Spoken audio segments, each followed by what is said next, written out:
মানুষের অস্তিত্বের জন্য বন্যপ্রাণীর ভূমিকা অপরিসীম। জীববৈচিত্র্য সংরক্ষণ, ইকোট্যুরিজমের উন্নয়ন, পর্যটন শিল্পের বিকাশ, শিক্ষা, গবেষণা ও চিত্রবিনোদনের সুযোগ সৃষ্টির লক্ষ্যে হাওয়ালগড় এলাকায় সাফারি পার্ক প্রতিষ্ঠার উদ্যোগ গ্রহণ করা হয়। আজকে আমাদের গল্প সাফারি পার্ক। সাফারি পার্কের ধারণা চিড়িয়াখানা হতে ভিন্নতর।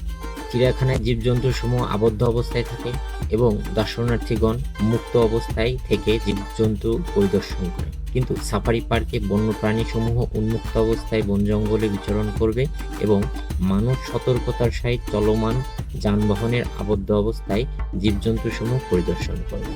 সাফারি পার্ক দুই ভাগে ভাগ করা হয়েছে: core safari park, safari kingdom. Core safari park হলো গাড়ি ব্যতীত কোনো পর্যটন প্রবেশ করতে পারবে না, তবে তিনি বন্য প্রাণীর ডেস্টিনিতে মুক্ত অবস্থায় প্রাকৃতিক পরিবেশে উন্মুক্ত বন্য প্রাণীসমূহ গাড়িতে চড়ে পর্যবেক্ষণ করতে পারে।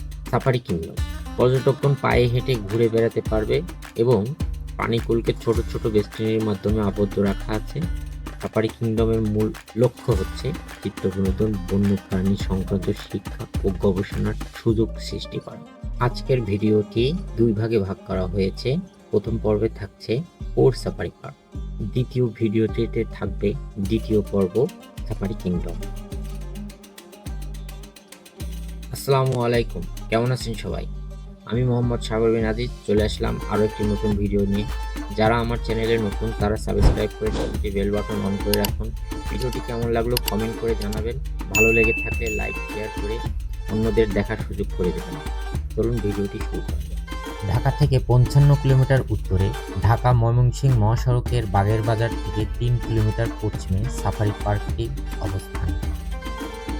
আমি ঢাকা নিউ মার্কেট হতে ভিআইপি বাসে করে গাজীপুর চৌরাস্তা চলে আসলাম। ভাড়া নিয়েছে জনপ্রতি 80 টাকা। গাজীপুর চৌরাস্তা থেকে তাকোয়া পরিবহনে করে বাগের বাজার চলে আসলাম, ভাড়া নিল 50 টাকা।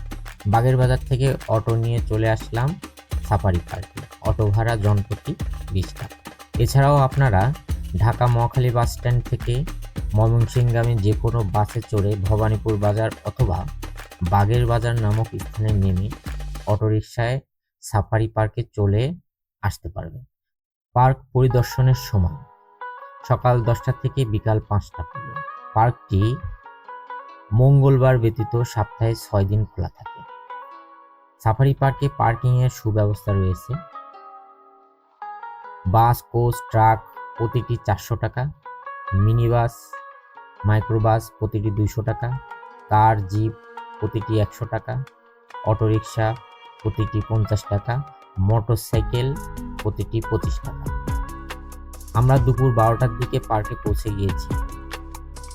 আপনারা সকাল সকাল আসার চেষ্টা করবেন। এসে শুনলাম ভিতরে খাওয়ার ব্যবস্থা নাই, তাই আমরা খাওয়া দাওয়া সেরে নিলাম। আপনারাও এখান থেকে খেয়ে নিতে পারেন। আমি খাবারের মেনু চার্ট দিয়ে দিলাম, আপনাদের বাজেট মতো আপনারা খেয়ে নিতে পারবেন। সাফারি পার্কে সুন্দর পিকনিক করার এক অনন্য স্থান। একজন মানুষের জীবনে যেমন শিক্ষার প্রয়োজন রয়েছে, খাদ্যর প্রয়োজন রয়েছে, চিকিৎসার প্রয়োজন রয়েছে, তেমনি বিনোদনের প্রয়োজন রয়েছে।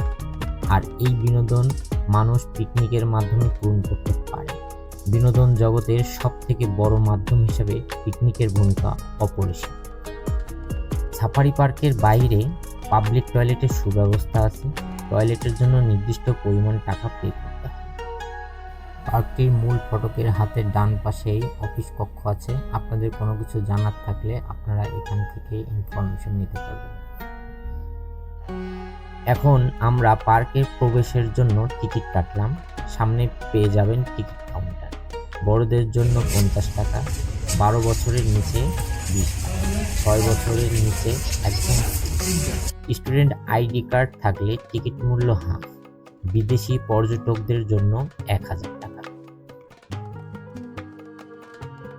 মূল ফটক দিয়ে ঢুকে হাতের ডান দিকে পার্কের ম্যাপ দেখার জায়গা, কিন্তু এখন বন্ধ দেখে অনেক কষ্ট লাগলো।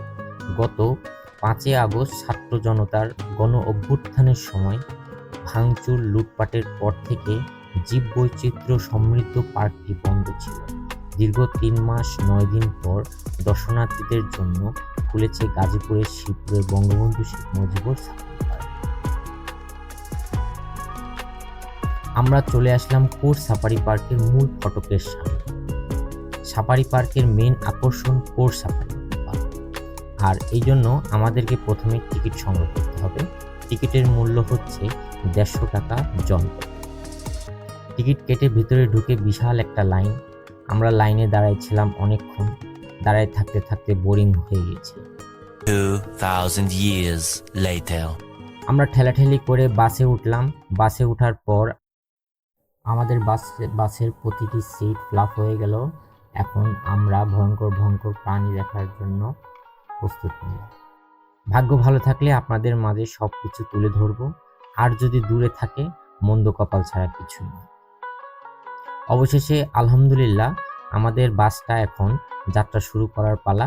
কিন্তু যাত্রা শুরুর আগে ড্রাইভার ভাই এর একটি ওয়ার্নিং ছিল যে আপনারা কেউই যেন বাসের জানালা খুলবেন না। কিন্তু বাসের জানালাগুলো পরিষ্কার ছিল না, কিছুটা ঘোলাটে বলতে অনেকটাই ঘোলাটে। আমরা বাস বন্দী হয়ে গেলাম, যেমনটা কথা ছিল। প্রথমে আফ্রিকান সাফারি।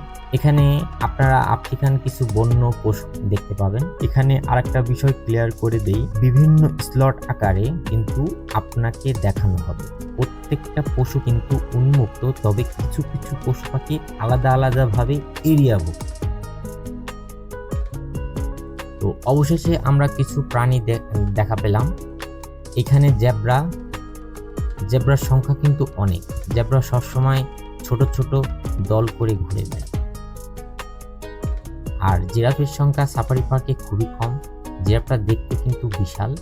আপনি ক্যামেরার চোখে এরকম লাগবে জানি না, কিন্তু সামনাসামনি দেখলে বুঝতে পারবেন কতটা বিশাল দেহের অধিকারী এই জিরাফটা।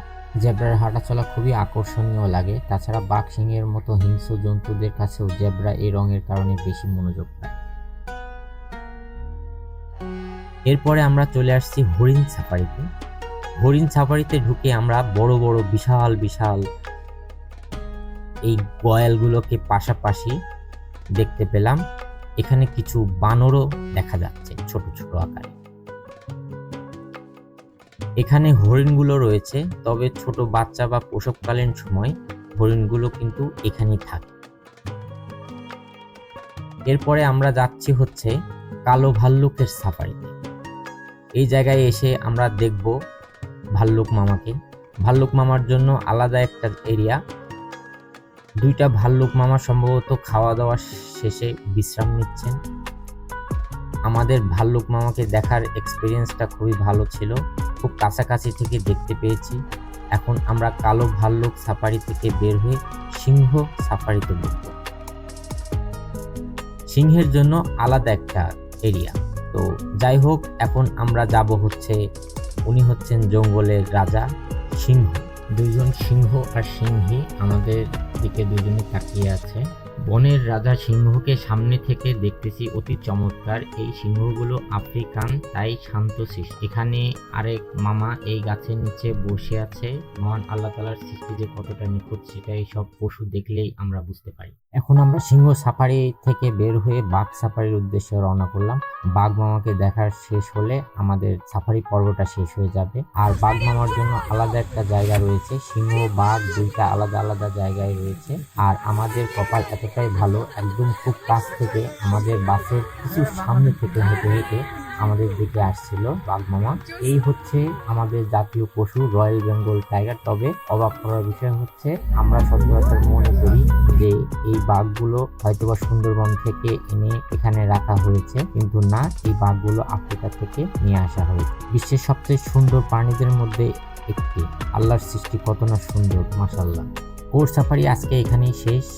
দ্বিতীয় পর্ব দেখার জন্য অনুরোধ রইল। দ্বিতীয় পর্বে থাকছে সাফারি পার্কের গড়ে ওঠার ইতিহাস, সাফারি পার্কের মূল উদ্দেশ্য এবং সাফারি কিংডম, এই যা আছে সবকিছু।